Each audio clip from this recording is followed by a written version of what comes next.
Então fala você ligado aqui no canal, sou o Eduardo Ferrari e trago assuntos importantes sobre o nosso Vasco. Não pule sequer uma parte do vídeo, aqui embaixo tem um botão escrito inscreva-se.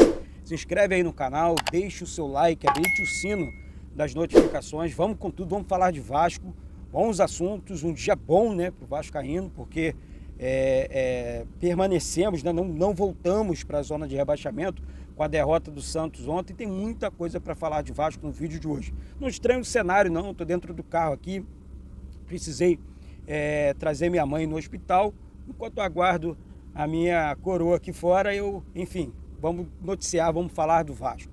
Bom, após a derrota do Santos ontem para o Red Bull Bragantino, o Vasco permaneceu fora da zona de rebaixamento e graças a Deus por isso, né? Vamos jogar o clássico contra a equipe do Flamengo, um clássico muito difícil, um clássico realmente que vale muito para o Vasco. O Flamengo também venceu a equipe do Cruzeiro ontem por 2-0, né? O Cruzeiro está com 31 pontos ali, o Vasco 30 pontos também. Vou falar um negócio para vocês, hein? E esses resultados, tá, gente, foram muito bons para o Vasco, mas muito bom. Ah, Eduardo, mas não tem que torcer para o time A, para o time B, o Vasco precisa fazer a parte dele. Sim, gente, mas isso é um campeonato, nós estamos disputando um campeonato no qual o Vasco foi muito mal no primeiro turno. Planejamento ruim, técnico que não deu liga, jogadores que vieram e não funcionaram, o Vasco teve que corrigir rota. Olha por quantas situações nós passamos nesse meio, sabe, no meio desse caminho tão difícil e tão complicado que é o Campeonato Brasileiro. Tudo bem, hoje o Vasco está com 30 pontos, é o primeiro clube fora da zona de rebaixamento. Cruzeiro, que é o 15º colocado, tem 31. Bahia também tem 31. O Corinthians, 32. Internacional, 32. Ou seja, uma vitória para cima do Flamengo. Olha a importância, além da moral que o Vasco ganha, claro, vencendo um clássico contra a equipe do Flamengo, jogo difícil, aqui do Maracanã, estou ao lado do Maracanã. E assim, além dessa moral, além disso tudo, o Vasco pega um elevador, né, nessa tabela, com mais uma vitória, né? Caso o Vasco consiga essa vitória ou até mesmo pontuar contra a equipe do Flamengo. O jogo não vai ser fácil, tá? Eu não prego o jogo fácil aqui, Campeonato Brasileiro é difícil, Campeonato Brasileiro é complicado, mas enfim, é Flamengo e Vasco, Maracanã lotado, a torcida do Vasco prepara uma grande festa no estádio do Maracanã. E o Vasco ganha reforços, né, para esse jogo, pelo menos 2. O Vasco ganha o retorno do Paulinho, né, que é o motorzinho desse time do Vasco, jogando ali no meio campo, e também o retorno o Paulinho estava suspenso, né, cumpriu o jogo de suspensão contra a equipe do Fortaleza, e também nós teremos o retorno do volante e também zagueiro, o Medel, Gary Medel, que serviu a seleção do Chile. Enfim, e você vai perguntar, Eduardo, mas como que o técnico Ramon Dias vai armar esse time? Olha, gente, eu mexeria o mínimo possível. Um exemplo, entrou o Marlon Gomes, o Payet é craque. O Payet, craque a gente não mexe, tá? Essa é a minha opinião. Ah, Eduardo, mas o Payet, ele cansou, estava jogando... Gente, olha só, o craque, tá? O jogador craque, o Payet é esse jogador diferente. O Payet é o jogador que vai conseguir construir jogadas diferentes, fazer gols com a camisa do Vasco, como ele fez agora o gol da vitória. Então esse cara tem que estar em campo. Esse cara tem que estar em campo. O Paulinho tem que estar em campo. O Paulinho está evoluindo. Então assim, tá barrando o Marlon Gomes? Nesse primeiro momento, sim. Porque o Praxedes é um jogador de fundamental importância nesse meio campo do Vasco. Líder em desarmes. Primeiro passe do Praxedes, sempre um passe muito objetivo, buscando os meias, buscando os atacantes. O Praxedes é um cara diferente. Só que algumas pessoas enxergam, né, entendem isso, outras pessoas não, porque é super normal, porque cada um tem a sua opinião. Mas aqui, eu vou falar um negócio para você. Eu não imaginava um Vasco tão, assim, competitivo nesse segundo turno. Eu confesso isso para vocês aqui.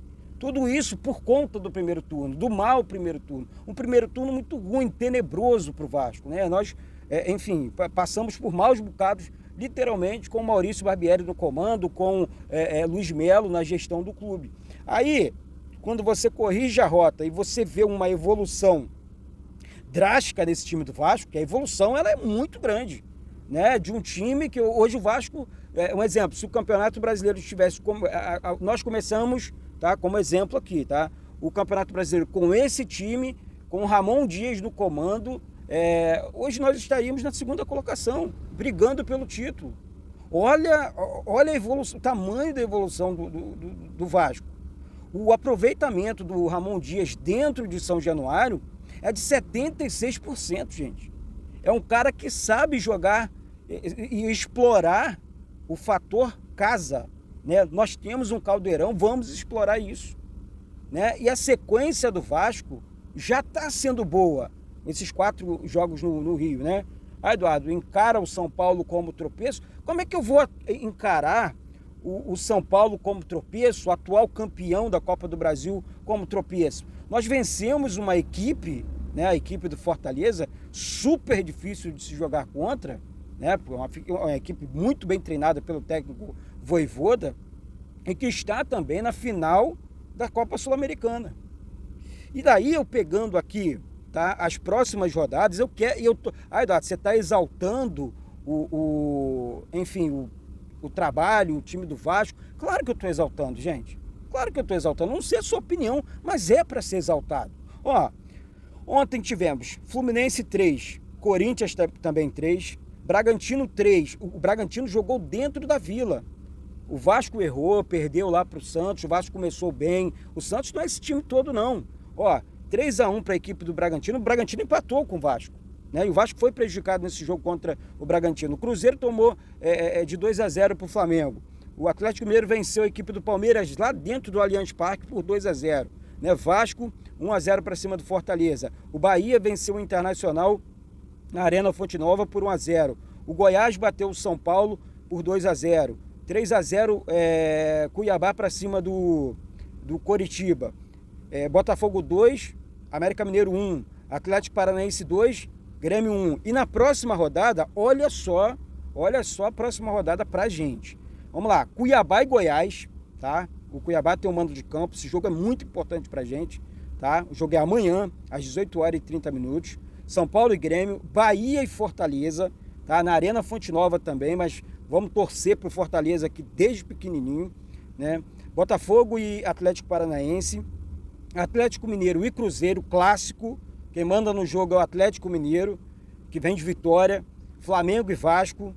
Internacional no Beira-Rio contra a equipe do Santos. Bragantino e Fluminense. Coritiba e Palmeiras. E Corinthians e Atlético Mineiro. Então, assim, muitos confrontos diretos. Muitos confrontos diretos. Se você parar para observar, gente, uma vitória do Vasco aqui para cima do Flamengo, Vasco pontuando contra o Flamengo pela madrugada. Pela madrugada. O Vasco realmente começa a ganhar.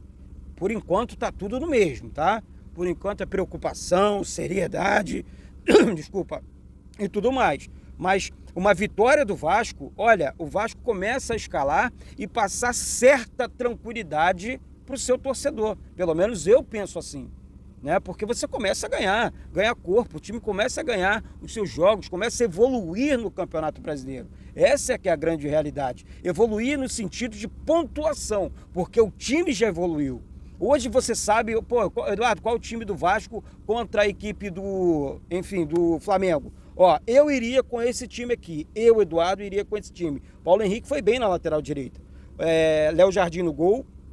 O Paulo Henrique na lateral direita, dupla de zaga, Gary Medel e o Maicon foi bem, mas o Gary Medel é o titular. Algumas pessoas estão falando, mas o Maicon não sei o que, gente, isso é elenco você trabalha assim, você tem um bom titular e um bom reserva, e graças a Deus por isso. Vamos lá, Gary Medel e Léo, lateral esquerdo, Lucas Piton, meio campo, Zé Gabriel, Bruno Praxedes, Paulinho e Paier, e no ataque, Gabriel Peck e o Verrete. E o Rossi, espero que esteja... O Rossi é dúvida, vai passar por exames hoje, né? Vamos esperar aí a cena dos próximos capítulos. Realmente houve uma contusão, mas parece, ao que parece, a contusão não é tão séria assim. Porém, o Ramon Dias deixou bem claro, o Rossi só volta quando estiver 100%. Até porque o Gabriel Peck está indo bem ali no ataque, então não deixa a desejar. Tá certo? Então, essa a nossa realidade hoje. Vamos esperar, vamos torcer, porque graças a Deus, viramos mais uma rodada fora da zona da confusão, fora da zona de rebaixamento. E lembrando a você, o Vasco era um time que tinha, a galera já não está rebaixado, já não está não. Estamos muito vivos, né? E eu tenho certeza que, pelo menos no que eu acredito, vamos chegar pelo menos aí numa Copa Sul-Americana. Se Deus quiser, vamos disputar, né, uma competição internacional no ano que vem, se Deus quiser. Gente, é isso. Mais uma vez, se inscreve aqui embaixo. Desculpa aí, aqui fora do cenário, eu sei que tá tudo muito bagunçado, mas vamos com tudo. Daqui a pouco tem live, daqui a pouco saindo daqui, volto para casa, tem live, tem, enfim, vídeo novo, muitas informações. Vamos apurar algumas questões hoje. Daqui a pouco tem vídeo novo para você aí, valeu? Um beijo no coração de todos vocês, um excelente final de semana para todos nós, né? Porque final de semana tem clássico, vamos, pelo amor de Deus, vamos com tudo, gente, tá certo? Se inscreve aí, sobe o like, compartilha com todo mundo aí também o vídeo, valeu? Saudações vascaínas!